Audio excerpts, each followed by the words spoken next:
Napongeza sana ofisi ya makamu wa rais chini ya mwenye wizara yake Dr. Philip Isidori Mpango kwa maandalizi ya wiki hii ya siku ya mazingira. Wiki hii nzima najua mko hapa, maandalizi ni mazuri, mmeanza kazi vizuri na tunaona watu wamehamasika, wanapita kuona. Natambua kabisa jitihada kubwa imefanyika chini ya mwongozo wa Mheshimiwa Dr. Philip Isidori Mpango kuhusu mazingira ndani ya taifa letu, na hii ikiwa ni kuwashajihisha wananchi wetu, moja, tujue thamani ya mazingira yetu yanayotuzunguka kwa maisha yetu ya leo, kesho na kesho kutwa.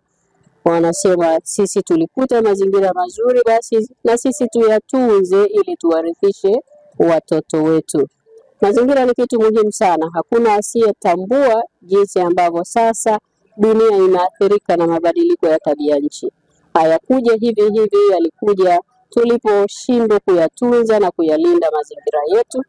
Ndio maana sasa tunachukua hatua hizi ili tuweze kuyalinda na tufanikiwe kwa pamoja. Tuendelee kupanda miti kwa pamoja, lakini yapo yale ambayo yanayozuiwa, matumizi ya mifuko ya plastiki au matumizi ya vitu vyote vile vya plastiki. Kama tunavyojua, plastiki huwa haiozi, inaishi maisha yake yote.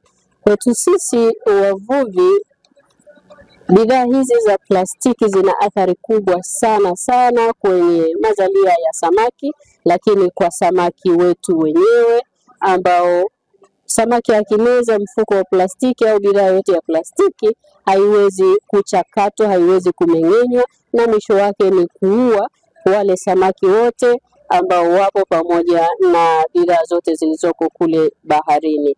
Kwa hiyo wito wangu ni kuwaomba Watanzania wote tutambue mifuko ya plastiki si salama kwa maisha yetu sisi wanadamu, kwa mazingira yetu, lakini viumbe vingine vyote na hasa mifugo yetu na samaki wetu kule baharini. Kwetu sisi wafugaji tunatambua malisho ya mifugo yetu yanatoka kwenye mazingira yetu, mimea yetu, majani yetu, lakini miti ambayo tunayo. Tunahitaji sana kuwa na malisho ya kudumu, malisho endelevu.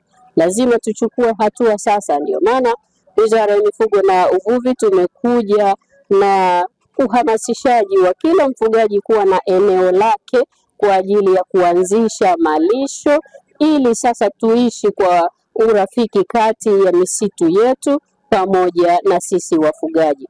Nimalizie kwa kumpongeza sana Daktari Samia Suluhu Hassan, kazi kubwa ameifanya. Yeye ni mwana mazingira, tunajua ameshakaa wizara hii au ofisi ya makamu wa rais, alianza kazi nzuri mpaka sasa akiwa ni rais wa Jamhuri ya Muungano wa Tanzania, anaifanya kazi nzuri ya utunzaji na ulinzi wa mazingira yetu, lakini uhamasishaji kwenye kupanda miti.